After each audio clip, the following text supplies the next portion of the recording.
hablar un poco de este mundo que está cambiando tan aceleradamente, de una manera extraordinaria, ¿verdad?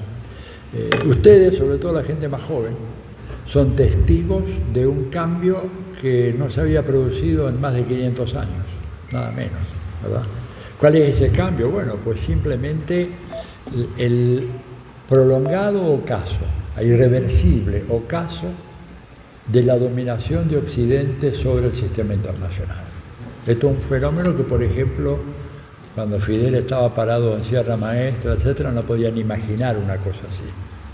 Y cuando uno estaba estudiando los libros, ¿no es cierto?, en aquella misma época, el predominio de Occidente parecía algo absolutamente inamovible.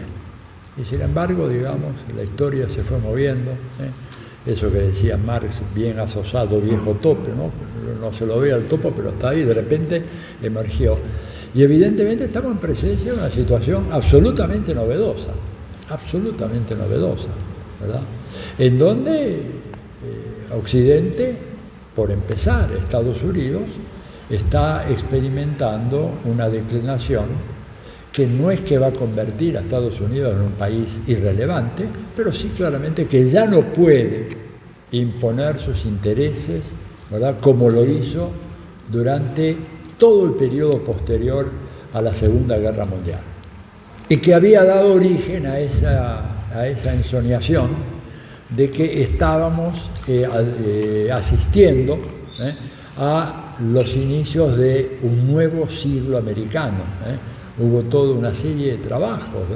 Ustedes recordarán Francis Fukuyama hablando del fin de la historia. La historia había terminado cuando se cayó, cuando se desmerengó, como decía Fidel, ¿no? Se desmerengó la Unión Soviética. Hubo muchos que dijeron, bueno, ahora ya el siglo XXI va a ser el siglo de los Estados Unidos. Se nos acabó el rival principal, el resto son figuras menores que no pueden realmente cuestionar o poner en duda la hegemonía de los Estados Unidos, y por lo tanto tenemos el mundo a nuestra disposición, el triunfo de la democracia liberal, de los libres mercados, etc. Esto era, digamos, el discurso dominante, hablando de que, bueno, Estados Unidos no iba a tener ya más rivales, y que el mundo iba a ser el mundo norteamericano, la gran victoria, ¿verdad?, el unipolarismo, etc. Y todo eso se les vino abajo, digamos, en menos de 20 años. No fue abrupto, fue una declinación lenta pero persistente, con algunos hitos que iban marcando de que la cosa realmente no era como ellos creían, ¿verdad? Los incidentes, lo ocurrido en las Torres Gemelas, que todavía sigue siendo algo, no voy a decir misterioso, que es una palabra demasiado cargada, pero hay demasiadas cosas sin explicarse, ¿verdad? Yo a veces cuando hablo de estos temas le pregunto a quienes están en el auditorio cuántas torres se cayeron con el atentado de las Torres Gemelas, ¿verdad? Y la respuesta estándar que me dan casi siempre, inclusive ante públicos bastante preparados, es que se cayeron 2 torres, la norte y la sur, ¿verdad?, pero se cayeron 3 torres. Y la tercera torre, yo diría que es la más interesante. No me voy a extender en eso porque es una de mis manías y puedo hablar horas de ese tema, pero lo dejo ahí. Les digo, esa era la torre chica, la torre 7 que le llamaban, en donde albergaba algunas de las más importantes oficinas del gobierno federal de los Estados Unidos. Entre ellas la oficina de los servicios secretos, algunas ramas de la CIA y otras más, que de repente se desplomó a las 4:30 de la tarde sin que hubiera ningún avión que se estrellara contra ellas ni nada, ¿no es cierto? Y lo que es muy curioso es que el informe que se hace sobre el tema de los atentados del 2001, lo hace la Corte Suprema de Estados Unidos, apenas menciona la Torre 7. Lo cual, evidentemente, yo no quiero caer en una teoría conspiracionista barata, pero acá hay gato encerrado, ¿no es cierto? Pero bueno, eso yo creo que marcó, de alguna manera, uno de los hitos de este fenómeno de la percepción de la declinación de los Estados Unidos, que es muy interesante marcar porque mismo los académicos norteamericanos, la gente más seria, digamos, no hablamos de aquellos que baten el parche del discurso oficial, sino la gente que realmente estudia a fondo el tema, plantean de que el tema de la declinación es solo el único punto para discutir, es el ángulo de la caída, ¿no es cierto?, de la hegemonía norteamericana, no si va a caer o no, sino que, incluso usando una metáfora aeronáutica, dice, bueno, el tema no es si el avión se cae, sino si el avión aterriza en un aterrizaje violento o directamente se desploma. Y el consenso de la gente más seria es que va a ser un avión, el avión del imperio, que va a tener un aterrizaje violento en medio de muchas conmociones y muchas guerras, como las que estamos viendo en estos días, en donde tenemos dos frentes de guerra muy fuertes de escala global, otros frentes menores que prácticamente son dejados de lado por la gran prensa controlada por el imperio, y la posibilidad de que se abra un frente mucho más activo en Taiwán, en el mar del sur de la China, ¿verdad?, que Estados Unidos ha considerado a China como el enemigo, ya no más el adversario, el enemigo principal a vencer. Entonces, esta transición tiene como una de sus peculiaridades que, a diferencia de otras anteriores, porque esta no es la primera transición hegemónica, ¿verdad? Recordemos que cuando se organiza el sistema internacional, el papel preponderante lo tenía España, en mucha menor medida Portugal, con el descubrimiento de América. El descubrimiento de América, la conquista de América, el sometimiento de los pueblos nuestroamericanos significó el canal mediante el cual, como decía Marx, el oro y la plata americanas hicieron posible el establecimiento del capitalismo y el asentamiento del capitalismo como modo de producción. Esto lo dice Marx ahí en el famoso capítulo 24 sobre la acumulación originaria. Y eso le dio a España una cierta primacía, ¿verdad?, que perdió, ¿verdad?, que pasó, hubo una transición ahí hegemónica muy breve hacia Holanda, e inmediatamente Inglaterra, que venía desarrollando un gran aparato industrial, una industria manufacturera y sobre todo una marina mercante estimulada por la intervención del Estado, y así lo decía Adam Smith, ¿no es cierto?, que Adam Smith, si se levantara de su tumba y fuera a la Argentina, tendría a su cargo un pelotón de fusilamiento en contra de Milei, ¿verdad?, porque Adam Smith jamás dijo lo que dicen que dijo, ¿no es cierto? Adam Smith proponía, digamos, un nivel de intervención en los mercados que llegaba al punto, él en parte de sus libros dice que había que obligar en ciertas ciudades a construir paredes especiales para evitar la propagación de los incendios. O sea, él no creía en los libres mercados, así como dicen los libertarios hoy en la Argentina, o en México, o en Chile, ¿no es cierto? Bien, Adam Smith decía, bueno, y leyes de navegación que favorezcan, ¿qué cosa? La primacía del Reino Unido, de Inglaterra, sobre todos los mares, porque por ahí es donde viene el comercio mundial. Y por ahí sigue hoy viniendo el comercio mundial. El 92% de todos los productos que circulan en el mercado internacional circulan por mar. La idea de que vienen por aviones es una idea absolutamente insostenible. Vienen por mar, vienen por los grandes barcos, ¿verdad? Entonces, transición, para no perder el hilo, la transición de Holanda a Inglaterra. Inglaterra se reafirma, se coloca como la cúspide de un sistema internacional, y luego de la crisis del 30, el periodo de los fascismos entre guerra y la Segunda Guerra Mundial, el cetro de la hegemonía mundial pasa a los Estados Unidos. ¿Cuál es el rasgo que tiene esta transición que la distingue de las transiciones que estamos viendo hoy? Que la transición aquella de España, Holanda, Gran Bretaña, Estados Unidos, se realizó al interior de un mismo marco civilizatorio. Era una transición entre países que tenían un mismo fundamento moral y religioso, que compartían básicamente una cultura y en gran medida compartían un idioma, ¿verdad?, de origen, una lengua romance, sea el castellano o sea el inglés, ¿verdad?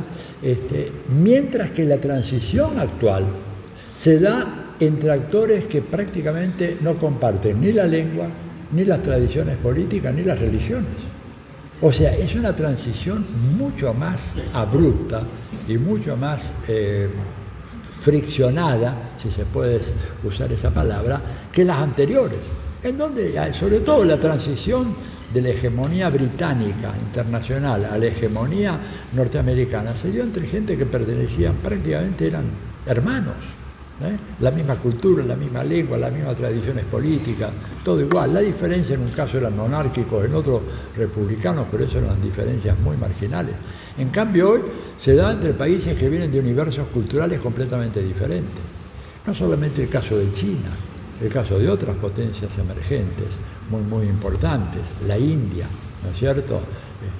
Y entonces, esta transición, por lo tanto, si las transiciones anteriores fueron marcadas por guerras, esta transición, por supuesto, también está marcada por guerras, y allí donde las guerras no evolucionan o no se producen de una manera espontánea, sí se producen como producto de la necesidad de Estados Unidos de preservar por la fuerza una situación de predominio a nivel internacional que ya les resulta insostenible.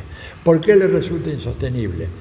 Porque Estados Unidos basaba su superioridad en un conjunto de factores que fueron desapareciendo.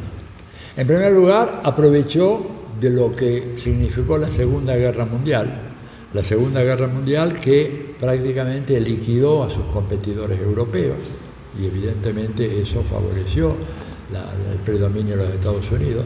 Favoreció la constitución, por ejemplo, la creación de la NATO, de la OTAN, que era una creación que, por ejemplo, según Eisenhower, que era el presidente cuando se crea la OTAN, tenía que durar no más de 10 años.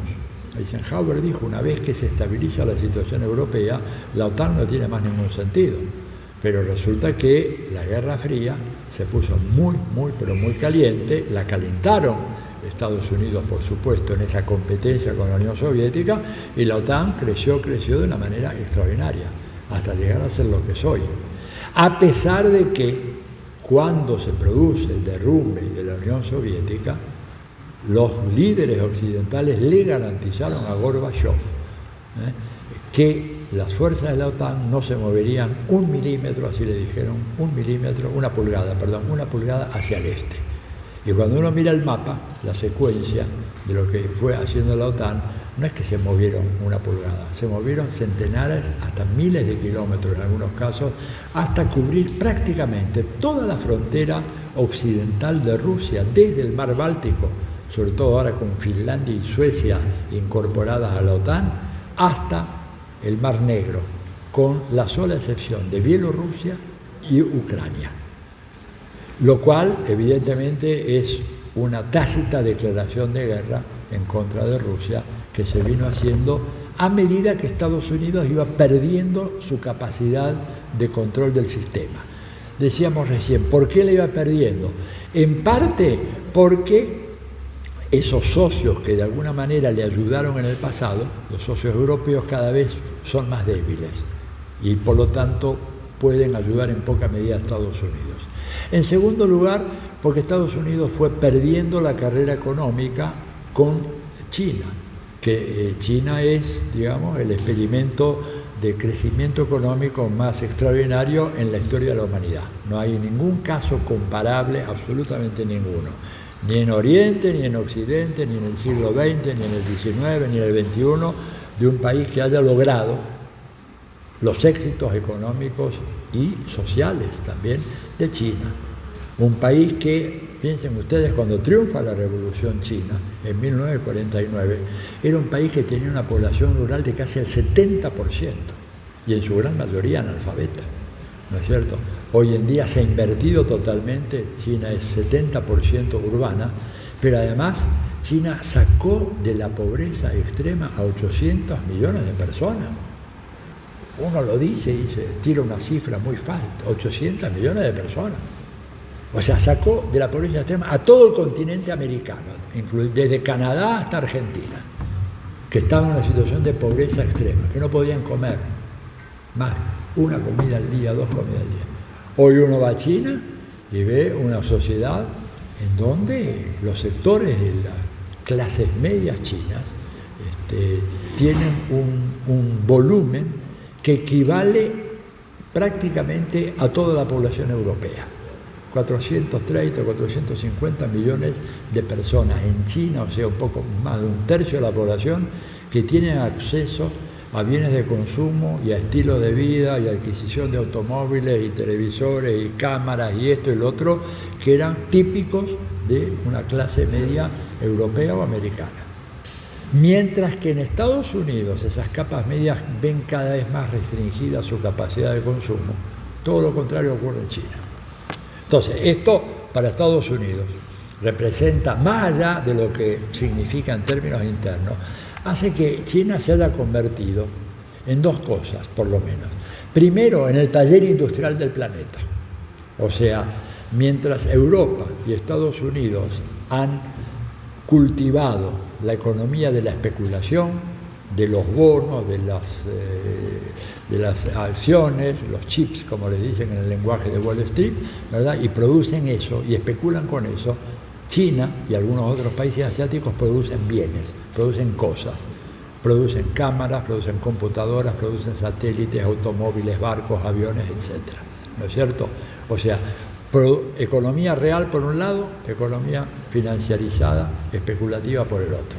Y esto a la larga debilita a quien incurre en eso. Por eso un personaje que no era un marxista, como John Maynard Keynes, ¿no es cierto?, que era el gran ¿cómo decir?, intelectual del capitalismo, ¿verdad?, orgánico, que veía más lejos. Él proponía en su libro famoso La teoría general de la ocupación, el interés y el dinero, un libro del año 1936, proponía en un sorprendente capítulo final que los gobiernos, si querían gobernar bien, tenían que practicar, y digo textualmente, comillas, la eutanasia del rentista, fin de la comilla. O sea, liquidar a los rentistas, porque si no liquidaban a los rentistas, esa economía estaban condenadas a bajas tasas de crecimiento, probablemente a recesiones prolongadas, e iban a ser incapaces de mantener el motor de la economía en funcionamiento. Esto lo decía Keynes. Esto es lo que está haciendo Estados Unidos ahora. Lejos de la eutanasia, ha sido la recreación a escala fenomenal del capital financiero, el capital especulativo. Y claro, eso tiene su costo. ¿Cuál es el costo? Y esta es la segunda implicación. La economía china creciendo de esta manera y la economía china convirtiéndose en la primera socia comercial, industrial o financiera de 144 países en el planeta Tierra, que se dice fácilmente, pero cuando uno se pone a pensar, ¿no es cierto? Bueno, es una gravitación extraordinaria que tiene China, ¿verdad?, esta nueva China, y que es lo que hace que haya cambiado no solo la economía mundial en la distribución de papeles y funciones, sino que haya cambiado la geopolítica mundial. Porque China, que se mueve, por supuesto, muy lentamente, es una sociedad enorme, ¿verdad?, que tiene una inercia histórica de 5.000 años. Hay que entender esto, 5.000 años.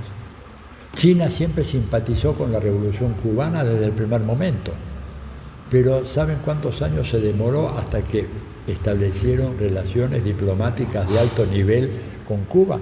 4 años. Ojo, y Abel, y no era que en los 4 años los chinos planteaban dudas, no, eran puros elogios a la Revolución Cubana. Ya Fidel fue el Che para allá, ¿no es cierto? Antes había ido Isabel Monal, ¿no es cierto? Sí. Isabel Monal había ido, una de las pocas latinoamericanas. Isabel junto con Pablo Neruda, digamos, se pueden contar con los dedos en la mano los latinoamericanos que habían estado antes de la revolución y enseguida después en China, ¿verdad? Cuba, que era objeto de permanentes elogios por parte de Zhou Enlai, que era el canciller, y por parte de Mao. Sin embargo, los chinos se tomaron su tiempo, 4 añitos. Y recién llega acá el presidente de China, que creo que fue Jiang Zemin, ¿no?, el que llegó acá, llegó recién en el año 1993, es decir, 30 años después del establecimiento de las relaciones plenas, diplomáticas, cooperación económica, los dos países, recién ahí apareció Jiang Zemin por acá. Esto me parece importante porque A ver, necesitamos que TikTok funcione en Cuba, ¿verdad? Y hay que hablar con los chinos, pero ellos se toman su tiempo. Yo estuve allá hace poquito y era una de las cosas, ellos le hablaban de la impaciencia latinoamericana, decían, bueno, pero nosotros tenemos que librar una gran batalla, bueno, pero paso a paso, ¿no es cierto? Bueno, se demoraron 30 años en mandar al presidente acá y 4 años en establecer, firmar todos los papeles. Entonces, China, con esa estrategia, sin embargo, es la gran socia de 144 países. Y esto tiene una implicación extraordinaria.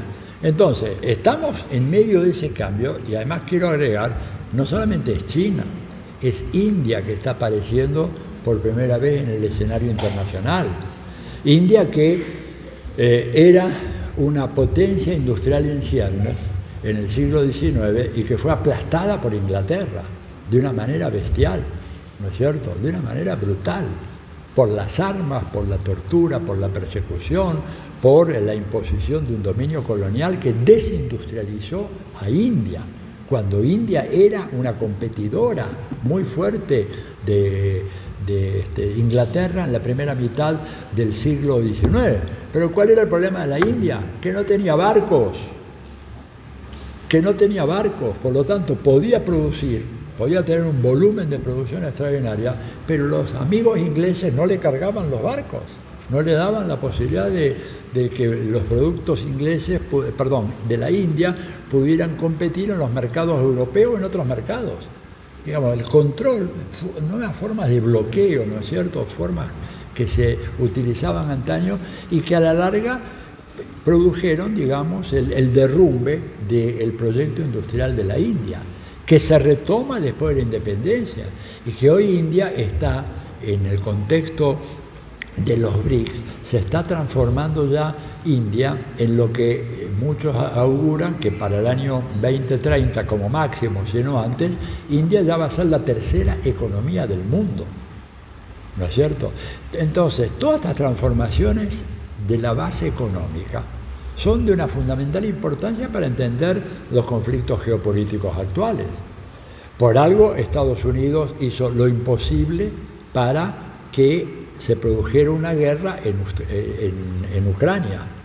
Por algo, Estados Unidos está alentando, financiando, promoviendo desde 1948 al Estado de Israel y convalidando, ¿verdad?, a lo que ya hoy, con toda certeza y con toda precisión, se puede caracterizar como un régimen neonazi basado en apartheid de la población originaria de esa región y que está cometiendo un genocidio que es de los más brutales de las últimas décadas, sin la intervención o la mediación o la propuesta de parte de los países hegemónicos de Occidente, Estados Unidos y sus aliados, para parar ese exterminio, una política de exterminio sistemática, ¿verdad? Arrasar con todo eso, acabar, expulsar a los palestinos de Gaza, ¿no es cierto?, quedarse ellos con esa región, porque el gran proyecto es Israel desde el río hasta el mar, y Gaza era un obstáculo a eso.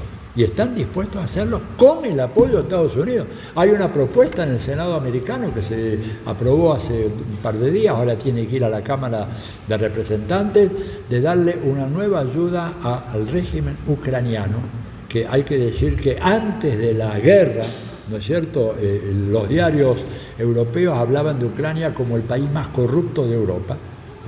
Yo tengo tapas, por ejemplo, del periódico inglés The Guardian hablando el país más corrupto de Europa, y ahí aparecía este Rambo de opereta como Zelensky, como uno de los capos de todo este aparato de la corrupción, y le están, aparte del dinero que ya le dieron, le van a dar 69.000 millones de dólares más para seguir la guerra. ¿Por qué? Bueno, porque la industria militar americana quiere guerra. A ver, si yo fabrico helicópteros y Abel fabrica aviones de combate, ¿qué es lo que queremos nosotros? En tal caso, que fuéramos multimillonarios que no sabríamos qué hacer. A ver, pues que haya guerras para destruir el helicóptero que yo tengo, que yo vendo, y el avión de él, y que haya nuevos pedidos del gobierno para más helicópteros, más aviones. Y esto es un círculo vicioso, porque resulta que esa industria militar, junto con la farmacéutica, por ejemplo, que está hoy siendo objeto de una investigación muy fuerte, porque parece que la Pfizer vendió vacunas que no tenían la certificación científica que correspondía, ¿verdad? Son de los grandes aportantes a las campañas políticas. Entonces es obvio de que hay intereses, hay un círculo no virtuoso sino malvado entre estas políticas guerreristas, las necesidades de la industria militar, las necesidades del sector financiero, porque pregúntense, ¿cómo financian las guerras los Estados Unidos? La respuesta debería ser en los libros, bueno, una guerra se financia con el aumento de los impuestos que los gobiernos cobran a sus gobiernos, a sus ciudadanos. Pero acá tenemos la gran paradoja de que Estados Unidos en los últimos 50 años ha estado metido en cuanta guerra uno se puede imaginar, sin aumentar los impuestos, sino todo lo contrario, redujo los impuestos, sobre todo los impuestos a los más ricos, que estos, ¿verdad?, con una visión de largo plazo, entre ellos el señor Warren Buffett, que es uno de los grandes megafinancistas norteamericanos, el hombre ha dicho, y ahora Elon Musk, el de Tesla, también repitió lo mismo, ¿cómo es posible que yo esté pagando más impuestos que mi secretaria? ¿Qué quiere decir Buffett con esta reflexión? Quiere decir de que sostener el Estado solo sobre la base de empréstitos llega un momento en que ese Estado se hunde, se viene abajo. La deuda pública de Estados Unidos ya hoy es superior al 125% del Producto Bruto de los Estados Unidos. Quiere decir que si Estados Unidos tuviera que pagar esa deuda, durante un año ningún ciudadano de Estados Unidos podría comer, comprar, ir al médico, no hacer nada. ¿Cuánto tiempo dura? Y bueno, mientras dura mundialmente la confianza del dólar. ¿Está el mundo confiado en el dólar? Bueno, cada vez menos. ¿Está el dólar siendo cada vez más utilizado como moneda de cambio en el comercio internacional? No, todo lo contrario, cada vez menos. Se sigue todavía utilizando como moneda de reserva, pero por un número cada vez menor de países. Sobre todo porque en esta nueva constelación, y ese es el eje de la transición, aparece este conjunto de países, ¿no es cierto?, nucleados como los BRICS, que hoy en día comienzan a intercambiar sus productos, que son productos esenciales, en monedas locales. El BRICS hoy tiene 10 miembros, ¿verdad? Aparte de los 5 fundadores, Brasil, Rusia, India, China y Sudáfrica, se le agrega Arabia Saudita, Emiratos Árabes, Irán, Egipto y Etiopía.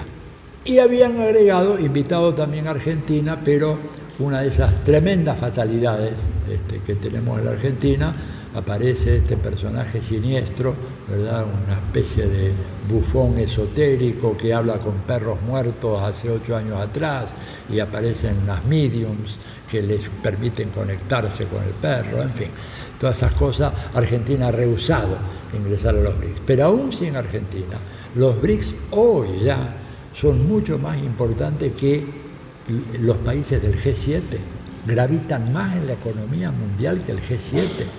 Y además, si le agregamos a esto la vinculación de China con 144 países, es obvio que estamos ante un cambio absolutamente epocal. Un cambio en la época histórica, en donde Occidente ya no tiene capacidad para controlar eso. Por primera vez, vuelvo a decir, desde el descubrimiento de América. Entonces, esto es una realidad absolutamente novedosa, en donde todos los esquemas en los cuales hemos nosotros trabajado, hemos estudiado, hemos leído, hoy en día tenemos que revisar todos esos libros y empezar a elaborar, bueno, nuevas interpretaciones, cuál va a ser la estrategia, cómo vamos a, quién va de alguna manera a dirigir ese proceso. Probablemente haya un inicio bastante caótico, como se puede ver en este momento. Claramente va a haber una intensificación de la respuesta violenta de los Estados Unidos, lo estamos viendo, el sostenimiento de la guerra en Ucrania, que es una catástrofe mayor para Europa, y que, como ya lo dice en la propia política, ¿ese va a querer evitar la guerra? No la quiso evitar. Es más, Estados Unidos organizó en el año 2014, en febrero, el famoso golpe de Estado en contra del gobierno de Yanukovych, ¿no?, el presidente de Ucrania, se me confunde con el de Bielorrusia. ¿Perdón? Sí. Bueno, organizó el golpe de Estado, era un gobierno legítimo, legal, había sido recibido con la Unión Europea, no fue una elección fraudulenta ni nada. Pero Estados Unidos, ¿qué quería? Quería sacar a este personaje porque, siguiendo una inercia histórica, era un gobierno que tenía buenas relaciones con Rusia. Y lo que Estados Unidos quería, y lo dijo y lo escribió con todas las letras Brzezinski, ¿no es cierto?, en su famoso libro, El Gran Tablero Mundial, que yo les recomiendo leer porque ahí está la clave, digamos, de largo plazo de la política exterior de Estados Unidos. Lo que Estados Unidos quería era romper la posibilidad de un acuerdo, un entendimiento entre Rusia y los países europeos. Entendimiento que había avanzado mucho por los acuerdos de cooperación en materia energética. Rusia es una potencia gigantesca en términos energéticos, tiene petróleo, tiene gas, tiene agua, tiene uranio, tiene tierras raras, tiene un territorio inmenso. Rusia es, para que nos ubiquemos un poquito, Rusia es tan grande como toda Sudamérica, quitando Paraguay, y todo eso es Rusia, es el doble de Brasil, ¿no es cierto? Rusia tiene 11 usos horarios, imagínate, cuando acá son las 12 del mediodía, allá en Vladivostok son ya, ¿qué sería? La 1 de la madrugada o las 11 de la noche, y 11 usos horarios diferentes, un territorio gigantesco. Territorio que sobrevivió, hay que decir, cuando la Revolución Rusa, muchas veces se olvida, hubo más de 20 ejércitos europeos que se abalanzaron en contra de la joven República Soviética, y Rusia se los barajó a todos. O sea, Rusia... ¿Perdón? Incluyendo, exactamente. Hay fotos, por ejemplo, de marines norteamericanos desfilando en Vladivostok en el año 1919-1920.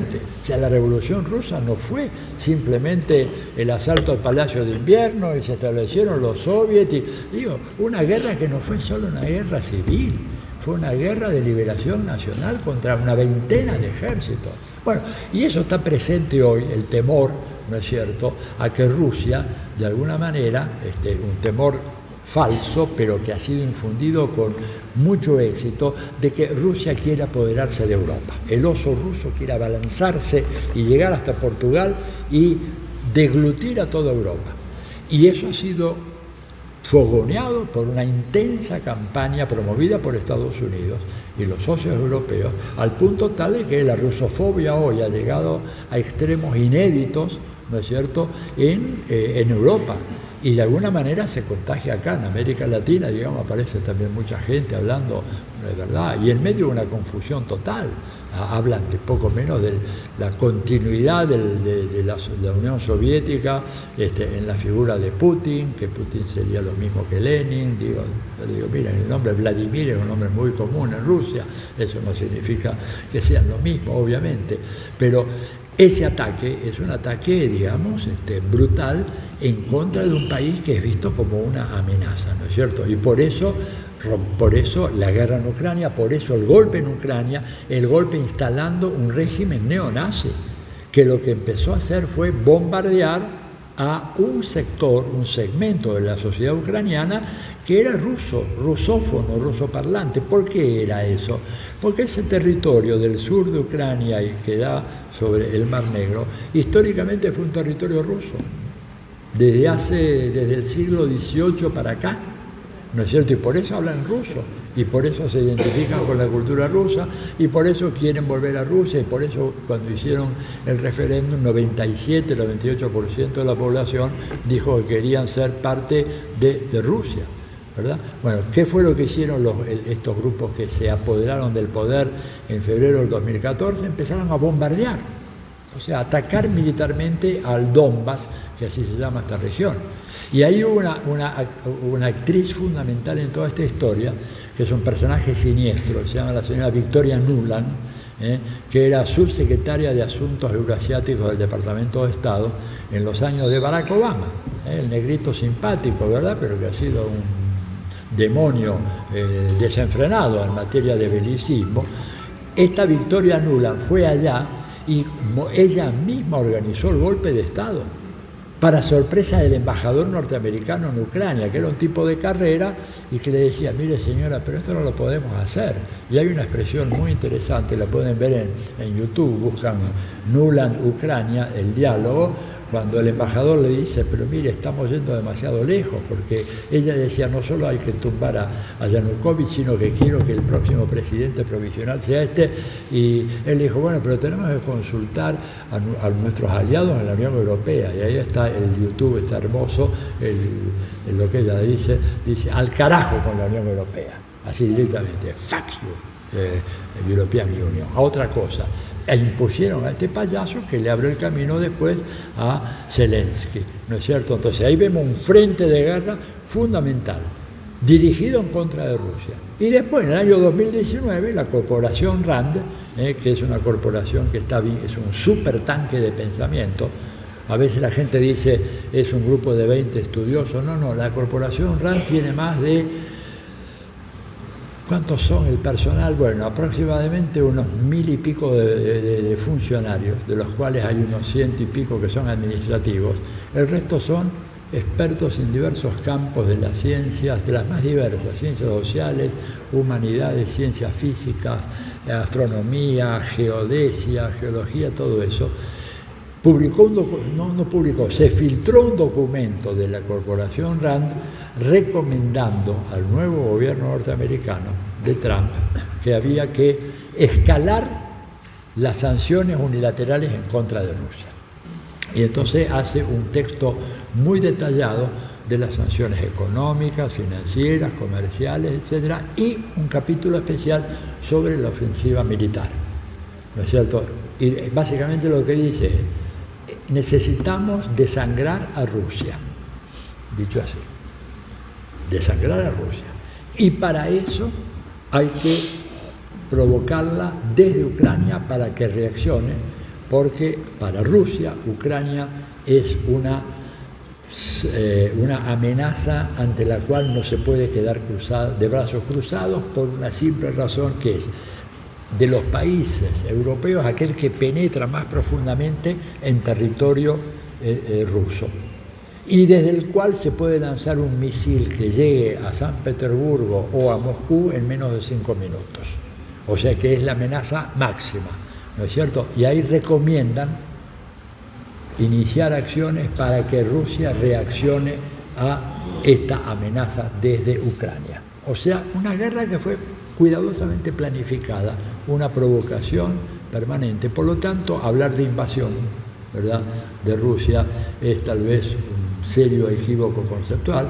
Rusia reacciona con una operación militar ante lo que era una estrategia norteamericana, ¿verdad?, que además se estaba materializando, no solamente estaba en el texto de la corporación RAND, estaban las tropas de la OTAN encerrando a Ucrania, listas para dar el paso y meterse ahí, y Putin diciendo que él no entendía cómo se podía hablar de un orden mundial basado en reglas, todo esto de orden mundial basado en reglas entre comillas, cuando todos los países tenían derecho a la seguridad, menos Rusia, que no tenía derecho a la seguridad, ¿verdad? Y por ahí, digamos, yo publico un mapita en las redes donde se ve Estados Unidos, con sus países fronterizos, Canadá al norte y México al sur, en el territorio continental, y no se ve una sola base china o rusa o de Corea del Norte o de Cuba instalada en la frontera entre San Diego y Tijuana, por ejemplo. Sin embargo, cuando ustedes miran el mapa de Rusia, Rusia está absolutamente rodeada de bases militares de la OTAN, en Occidente, en el sur y en el este. Y esta es la lógica que lleva inevitablemente a la guerra y a este tour de force que hace que hoy en día el sistema internacional esté atravesando un momento de transición absoluta, porque Estados Unidos ya no puede parar eso, ¿no es cierto? Tampoco puede parar lo que hace su lacayo en Medio Oriente, que fundamentalmente es Netanyahu, ¿verdad?, que está empeñado en una política de exterminio del pueblo palestino, que tiene que ver con establecer un predominio en una zona que le está escapando de control a los Estados Unidos. El hecho de que, por ejemplo, China y Arabia Saudita, la mayor producción de petróleo del mundo, ¿verdad?, hayan establecido un acuerdo de venta de petróleo que va a ser pagado con yuanes chinos, es una bofetada pero tremenda en el rostro del imperio norteamericano, porque eso eran dólares antes, ahora ya no son más dólares, ¿no es cierto? El hecho de que la diplomacia china, que vuelvo a repetir, es muy parsimoniosa, muy pasito a pasito, haya logrado algo impensable como ser un acuerdo entre Irán y Arabia Saudita, dos sociedades, yo diría teocráticas, en donde un modelo teocrático es el chiita iraní y el otro es el wahabita o sunita de Arabia Saudita, y que finalmente llega a un acuerdo y se integran a los BRICS y van a intercambiar sus productos con monedas propias, cuando Arabia Saudita era un cliente obediente de los Estados Unidos, pero obediente hasta cierto punto, y ahora ya no más. ¿Se dan cuenta? Entonces, toda esta nueva constelación, yo creo que ha venido, en lo que lo estoy convencido, ha venido y es irreversible. Porque para que esto pudiera revertirse, Estados Unidos tendría que volver a ser la economía número 1 del mundo. Pero hoy, para hacer eso, Estados Unidos tiene una serie de obstáculos muy, muy fuertes. Primero, empobreció su población. Por lo tanto, es una economía con una dinámica muy, muy reducida. Cuando digo empobreció a su población, miren, hay montones de estadísticas que se pueden ver, gráficos por todas partes. El 50% más pobre de la sociedad norteamericana en los últimos, desde 1970 hasta el año 2020, ha mantenido el mismo nivel de participación en la distribución del ingreso nacional. O sea, no ha aumentado ni siquiera un poquitito así. Siguen en torno al 10%. O sea, la mitad de la población norteamericana se apropia apenas del 10% del ingreso nacional, mientras que el 1% superior ha crecido de una manera fenomenal. Esto significa que hay menor capacidad de demanda, menor demanda agregada, por lo tanto tendencias a la recesión. En segundo lugar, un mundo que se ha hecho cada vez más proteccionista, en donde Estados Unidos quiere protegerse, pero Estados Unidos quiere protegerse en contra de sectores que son mucho más competitivos y que a la larga van a penetrar esa muralla proteccionista de Estados Unidos. ¿Por qué? Porque otros países, y ahí vuelvo al caso de China, han invertido en ciencia y tecnología mucho más que Estados Unidos. Yo ayer daba una charla en el ISLI, tocaba algunos de estos temas, y decía, cuando uno mira, por ejemplo, cuántos ingenieros en computación gradúa por año Estados Unidos y cuántos gradúa por año China. En el año 2000, estos dos países graduaban aproximadamente el mismo número. China grababa 202.000, números redondos, Estados Unidos 198. 20 años después, China gradúa 1.400.000 y Estados Unidos sigue graduando 200.000 estudiantes, ¿verdad? O sea que el potencial de creación de nuevas tecnologías informáticas de última generación que tiene China es incomparablemente superior al que tiene Estados Unidos. Y esto se traduce en ventajas económicas que tienen que ver con la mayor productividad, etcétera, etcétera. Lo mismo, ¿verdad? Los test diversos. Hay un test que se llama el STEM o algo así, un test que organiza Naciones Unidas. STEM es por Science, Technology, Engineering y Matemáticas. Ciencia, Tecnología, Ingeniería y Matemáticas, ¿verdad? ¿Quiénes son los mejores graduados en esas disciplinas en los últimos años? De lejos, China gradúa 7 o 8 veces más que, no solamente que Estados Unidos, sino que todos los países europeos juntos. Entonces, evidentemente es una realidad que se transforma en una realidad política. Y por eso digo yo de que ese sistema multipolar ya es irreversible como creación y como transición no tiene vuelta atrás, que abre perspectivas para nosotros, muy importante para los latinoamericanos, ¿no es cierto? Porque antes era un mundo donde negociabas con Estados Unidos te decía sí o no, te compro o no te compro, invierto o no te invierto, no había alternativa. Hoy en día nuestros países tienen Estados Unidos, por supuesto, tienen China, tienen la India, tienen otros países del mundo asiático que vienen con mucha fuerza, Bangladesh, Pakistán, países que nosotros en general conocemos poco, subestimamos, Indonesia, un país gigantesco que también tiene muchos intereses en establecer una vinculación con los países de América Latina. Entonces, me parece a mí que ese nuevo mundo es un mundo en el cual tenemos nuevas oportunidades, pero que tenemos que movernos con mucha parsimonia, sobre todo en lo que hace a China, que va a ser claramente la gran potencia. No aspiran a la hegemonía. Los chinos tienen muy claro que aquel país que pretenda convertirse en el amo del sistema internacional, a la larga siembra una serie de problemas domésticos que va a ser difícil de controlar. Pero sí quieren tener una ascendencia económica y una capacidad de autodeterminación económica que pueden, como ellos dicen, transformarse en prosperidad compartida. Ellos lo dicen, todos los documentos recientes del Partido Comunista Chino cuando hablan del escenario internacional, hablan de la necesidad de dejar atrás el esquema tradicional, uno gana y todos pierden, por el esquema de ganamos todos, ver la forma de ganar todos. Esto no significa que China o la India vengan a regalar algo a Cuba o a Argentina o a México o a Brasil. No nos olvidemos que si hay un país o una nación, mejor, una nación que inventó el comercio internacional, esa nación fue China. Esa nación inventó el comercio internacional en la época en que el mundo todavía no estaba América, o sea, era un mundo más reducido.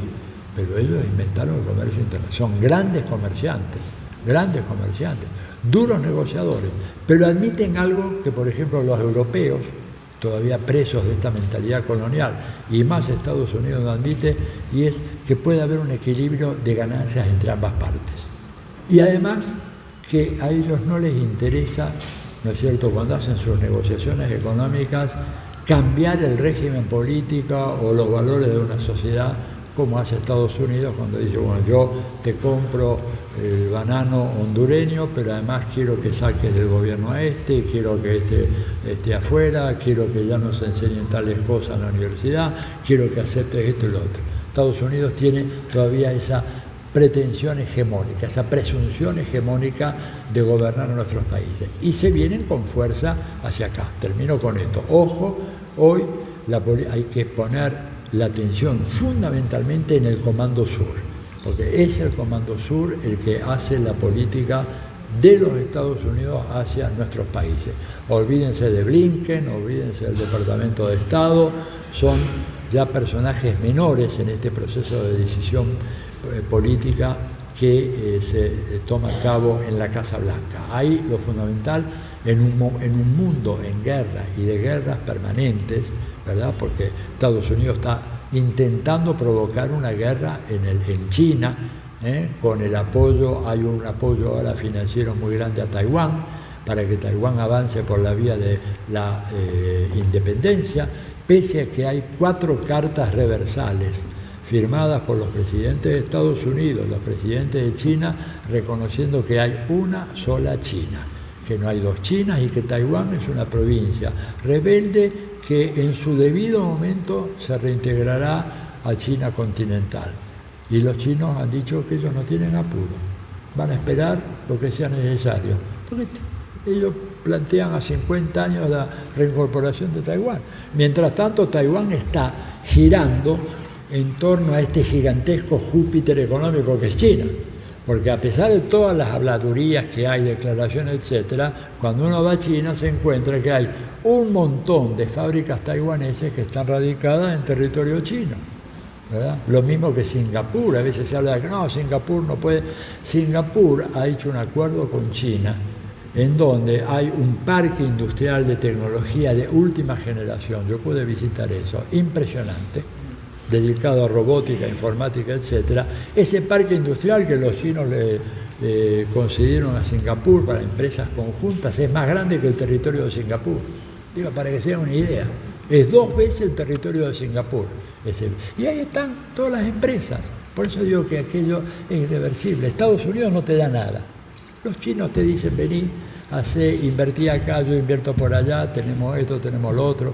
Tenemos un gigantesco mercado, ¿no es cierto?, a disposición de quienes quieran. En fin, creo que es otro mundo, una transición ya irreversible, complicada porque se da entre gente de diferentes culturas, diferentes valores, diferentes tradiciones políticas, y por lo tanto va a ser mucho más complicada que las otras. Pero creo que esto ya es irreversible y para nosotros es una buena noticia. Para Cuba es una buena noticia, para Argentina es una buena noticia. Va a depender, por supuesto, de la habilidad, de la capacidad de los gobiernos para aprovechar esta nueva situación. En el caso argentino vemos de manera así libresca la absoluta incapacidad e incomprensión que tiene el gobierno actual, que todavía piensa que vivimos en los años 50 y que los únicos países con los cuales hay que conversar Estados Unidos e Israel. Pero bueno, nosotros esperamos de que toda esta pesadilla no dure mucho, cruzo los dedos para no equivocarme, esperamos que esta pesadilla no dure mucho y que en un tiempo razonable Argentina vuelva a sus cabales y pueda aprovechar estas enormes posibilidades que nos da hoy este nuevo conglomerado de poder económico y geopolítico mundial, ante el cual no hay fuerza militar que pueda acabar con ello. Porque si algo demostró, y perdón si extiendo un minuto más, si algo demostró la cosa en Ucrania, es que Rusia, a la que pensaban poner de rodillas con esta hemorragia, este desangramiento de la guerra, lo que ha hecho es fortalecer económicamente a Rusia. Rusia hoy está más fuerte que cuando empezó la guerra en Ucrania. Dicho ya hasta por todos los comentaristas, analistas políticos del New York Times y todo lo demás. Y al mismo tiempo, la idea, digamos, peregrina de pensar en iniciar una guerra en contra de China, los militares norteamericanos se encargaron de decir que sería realmente un preludio a una catástrofe peor que la de Vietnam, dicen ellos, porque pensar en iniciar una guerra en un país que lo tenemos a 8.000 kilómetros de distancia y que a diferencia de Vietnam, que era un país campesino, atrasado, etc., es una potencia tecnológica de primer orden, que tiene una cohetería, por ejemplo, la cohetería que tiene China y la que tiene Rusia, ¿verdad?, una cohetería muy superior a la que tiene Estados Unidos. Se desplazan esos misiles en algunos casos hasta 22.000 kilómetros por hora. Estados Unidos tiene los misiles más rápidos, van a 5 o 6.000 kilómetros por hora. Imagínate todo esto. Entonces este militar, se me fue el nombre, hizo una entrevista muy larga, dijo, nosotros claro, podemos llegar y desembarcar 50.000 marines en Taiwán, pero luego esos marines van a ser arrasados porque China simplemente bloqueando el acceso por mar y por aire los hace morir de hambre en menos de 3 meses. No tenemos cómo armar una línea de suministro de elementos para la alimentación o de municiones o de pertrechos militares a 8.000 kilómetros de distancia de San Francisco. Así que una locura, eso ni pensarlo. Pero bueno, de todas maneras están estos juegos, estas amenazas, estos jueguitos, ante los cuales los chinos responden de una manera absolutamente imperturbable, como si fueran una esfinge, ¿verdad? A Xi Jinping no se le mueve nada, una comisura de los labios. Yo pensaba, estuve casi 2 semanas viendo en la televisión, bueno, él habla y es un oráculo, ¿no es cierto? Nosotros, desarrollo compartido, diálogo, no queremos guerra, somos un pueblo amante de la paz, pero ya tienen una flota de submarinos nucleares que le ponen los pelos de punta a la Marina norteamericana. Entonces yo creo que ese mundo llegó para quedarse y está en nosotros ver cómo podemos aprovechar las posibilidades que se nos abren ahora. Bueno, nada más, por ahora, gracias.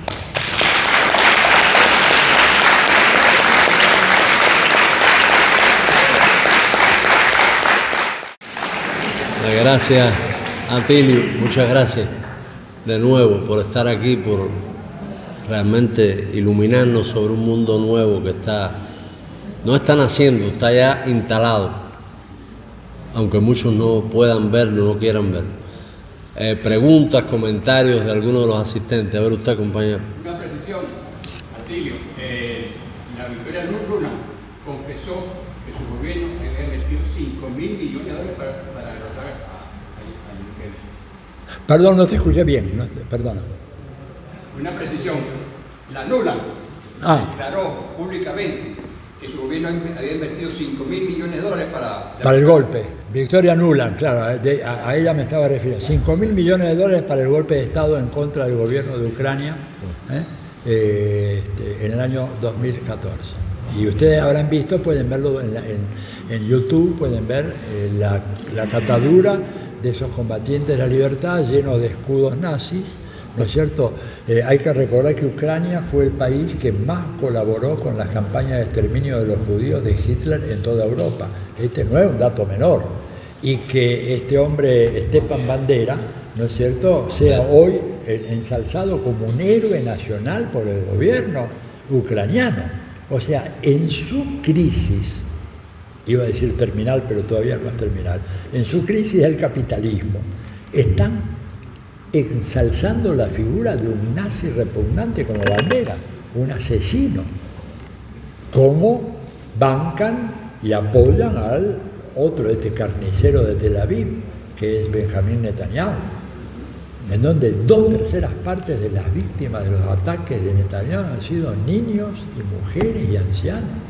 Destruyó todas las universidades que había en Gaza, destruyó todos los hospitales, y todavía no hay una declaración, digamos, fuerte del gobierno de Estados Unidos o del gobierno inglés, que está a manos de un especulador de 4ª categoría, ahí ni siquiera un indio ¿cómo se llama? Anglificado, ¿no es cierto? Que una sobreidentificación con el país que colonizó su propio país y que ahora lo ha hecho el primer ministro, un tipo repugnante, que no tiene un solo valor moral, ¿no es cierto? No han dicho nada y continúan sosteniendo a Netanyahu. Y están pensando en abrir un canal alternativo al canal de Suez, que hasta ya le han dado nombre, el canal Ben Gurión. Y por eso Egipto se ha puesto, digamos, ahora se ha sacudido, a decir, bueno, momentito, he sido cómplice con el Estado de Israel, pero no tanto como para que me hagan un canal al lado y me dejen obsoleto el canal de Suez. Por eso Egipto, digamos, ahora se ha puesto las pilas y está... Y debo decir que hay que hacer un reconocimiento explícito al presidente Gustavo Petro, porque fue el primer presidente latinoamericano que manifestó su apoyo al inicio de la causa por genocidio iniciada por el gobierno de Sudáfrica. Después le siguieron otros gobiernos, pero Gustavo Petro, ¿verdad?, muy valientemente salió a decir que Colombia respaldaba plenamente, ¿no? Y parte de los problemas que tiene ahora Gustavo Petro, ¿no es cierto?, el lawfare del cual está siendo objeto Gustavo Petro ahora, tiene que ver con que el imperio le pasa la cuenta, porque al imperio no se lo ataca ni siquiera con palabras sin que haya una represalia. Ellos son implacables en ese sentido. El carácter oficial del nazifascismo, podríamos llamarlo, de Europa, es consciente, porque es el mismo que en toda Europa negó que se considerara héroe a Bandera. ¿Quién negó eso? Recuerda, la Unión Europea. Ah, ya. Bien, más preguntas. Gracias. Otra pregunta, otro comentario. Adelante. Gracias, hermano, por esta energía y todo el mensaje que está dando a todos. Espera.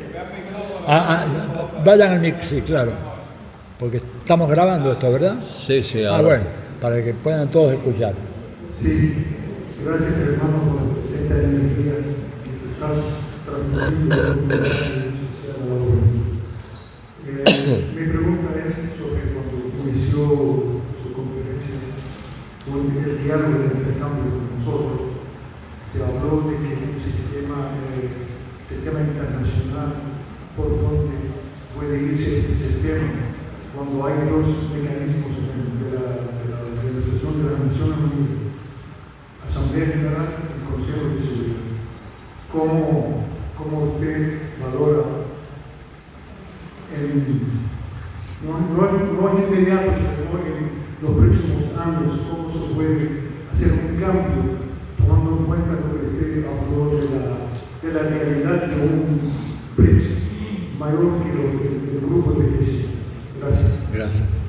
Bien, hay algo que es claro. Esta nueva correlación mundial de fuerzas, este multipolarismo, ¿verdad?, que ha venido para quedarse, que ya nació, no es que va a venir, ya nació, ya está acá, y está creciendo muy rápido, todavía convive con un sistema internacional del pasado. Hay, en términos marxistas, el desarrollo de las fuerzas productivas ha avanzado más rápidamente que las relaciones sociales de producción, ¿no es cierto? Uno podría trasladar eso al terreno internacional diciendo el desarrollo de las contradicciones y los conflictos al interior del sistema internacional dejaron obsoleto el viejo sistema de Naciones Unidas. Ese sistema ya, hay que decirlo con todas las letras, no sirve para nada. ¿Por qué no sirve para nada? Porque refleja un mundo que ya no es el que existe. A ver, ¿por qué Francia, con todo el amor que uno tiene por Francia, los franceses, la filosofía francesa, la moda culturales, ¿no es cierto?, el posmodernismo, la posmodernidad, París, maravilloso, pero ¿por qué Francia tiene que dar derecho a veto, como si fuera una gran potencia, a una resolución que diga que hay que hacer un alto al fuego inmediato en Gaza? Y de repente, supongamos que Estados Unidos, por razones de la senilidad del presidente, dio una mala orden y entonces apoyan. Y Francia dice no. Y Francia, ¿quién es Francia?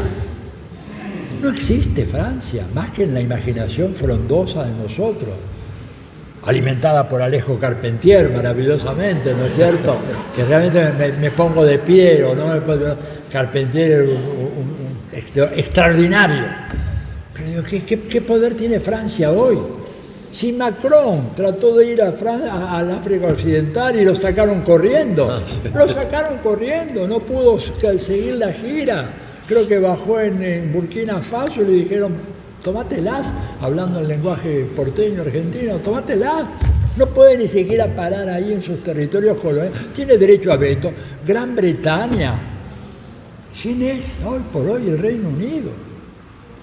¿Se dan cuenta? Entonces es un mundo en donde las instituciones internacionales no funcionan, o mejor dicho, funcionan en relación a las relaciones de fuerza del viejo mundo. ¿Por qué no se aprueban algunos de los desarrollos farmacológicos que ha hecho este país para que puedan ser vendidos, exportados al mundo, etcétera? Porque la OMS, como organismo internacional, está controlado indirectamente por Estados Unidos. Punto. ¿Te das cuenta? Entonces, lleva un tiempo cristalizar en el terreno de las superestructuras complejas las nuevas realidades que se dan en el terreno más prosaico de la lucha de clases a nivel internacional. Pero vamos hacia la creación de ese nuevo orden. Y hay alguna gente que hace tiempo que viene planteando esto. Fidel lo venía planteando, por supuesto, hace 30 años. Posteriormente Lula lo vino planteando. También Salvador Allende lo planteó en su momento, ¿no es cierto? Pero fíjense que no ha habido la menor modificación. Es decir, ¿cuántos años hace que la Asamblea General de las Naciones Unidas vota de una manera abrumadoramente mayoritaria para poner fin al bloqueo a Cuba? Sin embargo, no pasa nada. ¿Por qué? Porque resulta que eso, si no es aprobado por el Consejo de Seguridad de Naciones Unidas, no tiene ningún efecto práctico. Como el Consejo de Seguridad, un organismo donde hay 5 países que tienen poder de veto, bueno, lo mismo si quieres en otro terreno, el terreno económico. A ver, el Fondo Monetario Internacional tiene una reglamentación por la cual para conceder un préstamo, para tomar una iniciativa, necesita la aprobación del 85% del poder de voto del directorio. Poder de voto quiere decir, no es que cada país tiene un voto, etcétera, sino en función del tamaño de la economía se hizo una repartición, ¿verdad? Y por lo tanto, para que haya una especie de unanimidad, todo tiene que ser concedido con el 85%. Pero Estados Unidos se ha reservado desde el principio el 16.5% del poder de voto. ¿Qué quiere decir esto? Que el Fondo Monetario Internacional simplemente es una agencia más del gobierno norteamericano, no es un organismo internacional. Porque con ese poder de voto del 16.5, Estados Unidos vota o no vota y la decisión muere. Entonces, todo esto habla de la necesidad de repensar un nuevo ordenamiento institucional de carácter global. Eso lleva tiempo, ¿no? A ver, la convención de Bretton Woods, que creó el nuevo sistema económico internacional en 1944, deliberó durante meses, etcétera, la Carta de las Naciones Unidas también. La idea es que vamos moviéndonos en esa dirección y el proyecto de los BRICS es ir elaborando este nuevo ordenamiento institucional internacional, que es imprescindible en este momento para garantizar la paz en el mundo. Pero bueno, todavía no lo tenemos hecho. Es una de las asignaturas pendientes más urgentes. Al micrófono, por favor.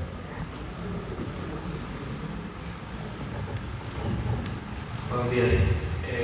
Un placer estar aquí, prácticamente es un honor estar aquí frente a tanta personalidad, especial a Atilio Borón, uno de los grandes intelectuales de Latinoamérica, y a Manuel Prieto, principal exponente de la batalla de ideas de la Comisión Cultural que tiene nuestro país también.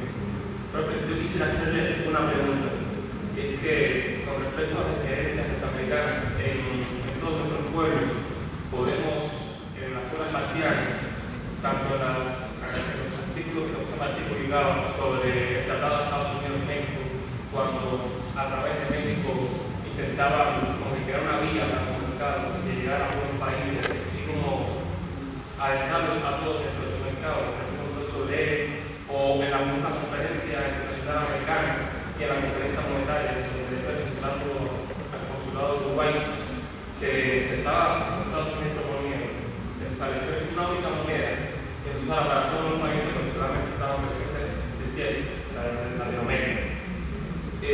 Son un bastante de ejemplos que yo quisiera preguntar si las ideas marciales en Latinoamérica y en el mundo, cómo están siendo utilizadas para esta batalla de ideas, para esta pensamiento, para encontrar esta conversación cultural. Perdón, no te entendí ¿qué es lo que está haciendo? ¿Cómo están siendo utilizadas las ideas martianas en esta batalla de ideas de hoy? Bien. Bueno, claro, Martí fue testigo de esa conferencia panamericana, ¿no es cierto? Y él planteó claramente el ALCA. Era el ALCA del siglo XIX, ¿no es cierto? Y él escribió unos textos memorables, ¿verdad? Que después fueron recogidos en Nuestra América, ¿no? Me parece, así le llaman la publicación. Y creo que efectivamente las observaciones de Martí tienen absoluta vigencia en el mundo de hoy. Ahora, yo me pregunto, ¿cuán conocido es Martí en las sociedades latinoamericanas? Por ejemplo, en la Argentina, yo diría en Sudamérica, muy poco, y se lo conoce como un escritor, como un poeta, pero el pensamiento político de Martí está realmente muy poco representado por ejemplo, en los currículos académicos de las universidades latinoamericanas. Tú te puedes recibir de sociólogo hoy en cualquier universidad de América Latina, no estoy seguro mucho acá en Cuba, ¿verdad? Pero por lo menos en el resto, te puedes recibir de sociólogo, haber hecho 5 años sin haber leído un artículo de Martí, de los artículos sobre nuestra América. Lo mismo, no conoces a Bolívar, ni conoces a ninguna de los grandes textos de la tradición política latinoamericana.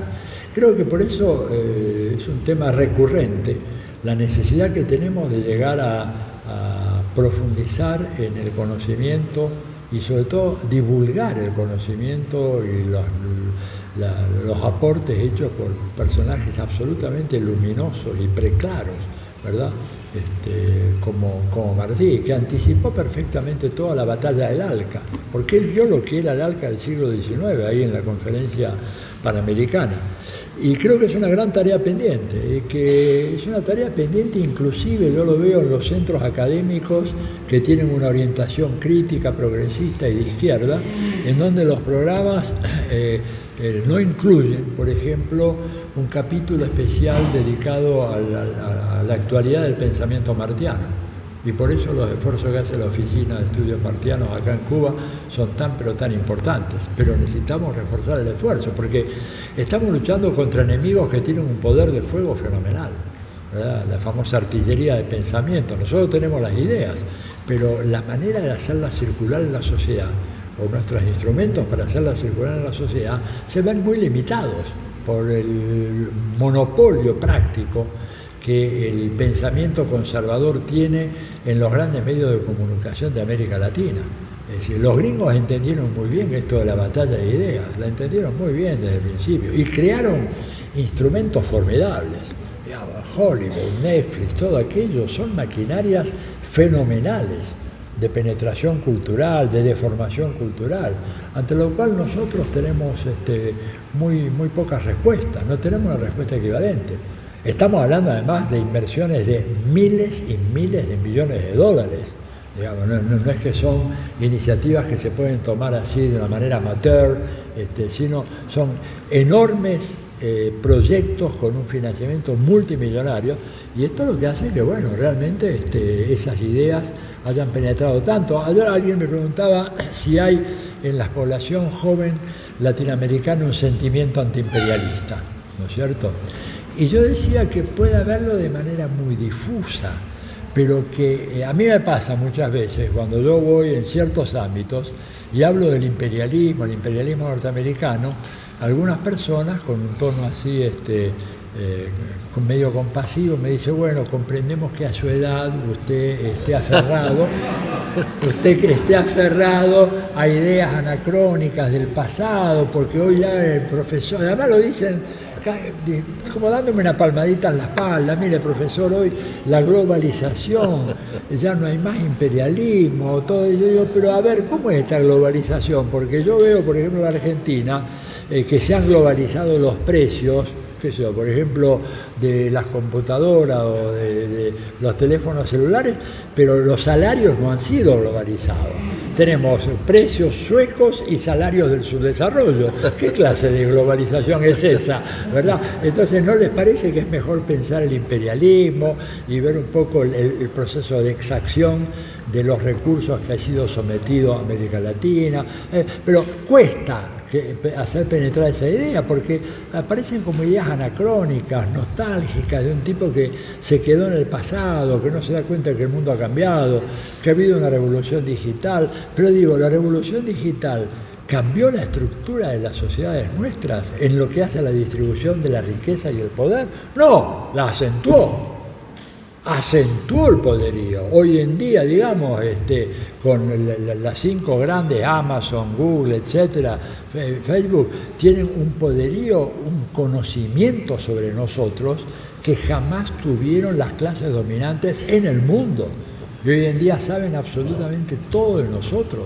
Y luego nos bombardean con los algoritmos y nos llevan de las narices, no a todos, pero una parte importante de la población la lleva a votar, digamos, mamarracho como Milei. Milei hace 5 años, antes de la expansión muy fuerte que tuvo la cosa digital en la Argentina, no hubiera llegado, pero a nada, 1% de los votos. Y hoy en día es presidente del país. ¿No es cierto? Entonces, la idea de si ese sentimiento antiimperialista existe, hay que cultivarlo, volvemos a lo de antes. No solamente cultivar la rosa blanca, sino cultivar estas ideas y reproducir. Yo siempre les digo, mucha gente dice, yo te sigo en Instagram o en lo que sea. Le digo, pero ¿y vos qué haces? Bueno, yo leo todo lo suyo, profesor. No, eso no basta. Vos tenés que reproducir eso, tenés que elaborar tu idea y sacarla, porque no basta con decir te leo y por ahí hago un retweet. Vos tenés que convertirte ustedes en emisores, en productores de información cuestionadora del sistema, información incómoda para el sistema. Y no importa si ustedes empiezan y de repente no tienen muchos seguidores, tengan paciencia, esta es una tarea de paciencia china. Paciencia oriental, de a poquito, vayan avanzando, pero es muy importante que lo hagan, porque esa batalla de ideas no se puede dar solo desde Casa de las Américas, por ejemplo, en Cuba, o desde el Ministerio de Cultura, o no la puede hacer el presidente. Es una tarea gigantesca, En Estados Unidos es un conglomerado que reúne, debe haber varias millones de personas en Estados Unidos, solamente en Estados Unidos, que están trabajando en el tema de la batalla de ideas. Metan a todo Hollywood, a todo Netflix, a todas las otras cadenas, metan al establishment académico norteamericano que ha sido ganado por la derecha sionista. En Harvard echaron a la presidenta, se habían dado el lujo de tener una presidenta negra por primera vez en 300 años, y de repente, como ella no es que se manifestó a favor de Palestina, hizo alguna observación acerca de, el radicalismo de los que estaban a favor de la guerra, etc. Bastó eso para que la liquidaran, ¿no es cierto? Duró 2 semanas. Entonces, estamos luchando contra un ejército de millones de creadores de contenidos. Y nosotros tenemos que salir a dar esa pelea creando contenidos y haciéndolo circular por las redes sociales. Porque hoy los medios tradicionales, ¿verdad?, de lo que Humberto Eco llamaba muy bien la galaxia Gutenberg, de la prensa gráfica, etcétera, y ya no tienen eficacia. Es decir, el trabajador, aún el más humilde, se entera de las novedades mirando el teléfono celular, las redes sociales. No podemos ir a darle un volante, como se hacía en los años 60, 70, en la puerta de la fábrica íbamos y repartíamos volantes a los trabajadores. Hoy en día el volante tiene que entrar por el teléfono, a través de las redes sociales. Y si no entendemos eso, estamos luchando contra enemigos que tienen armas de fuego con lanzas y flechas, y nos van a pasar por encima.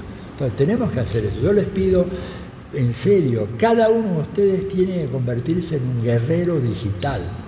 Eso es fundamental, y un guerrero digital con paciencia. Háganse la promesa, voy por lo menos a tirar un tweet y una imagen por día, y no me digan que no lo pueden hacer. No me digan que no lo pueden hacer, cualquiera de ustedes lo puede hacer. Porque hay tantas noticias, tantas novedades, tantas cosas sobre las cuales hablar, que yo no puedo creer que ustedes no puedan tirar por lo menos un tuit al día y una imagen por día. Yo no lo aceptaría. Diría que, y ahí lo cito a Fidel, sería una rendición. Y eso es un bochorno. Nosotros no podemos rendirnos, ni podemos cansarnos. Fidel decía, cansarse es aún más bochornoso que rendirse. O sea, no nos cansemos, no nos rindamos, sigamos fuertes en la batalla y hasta la victoria siempre.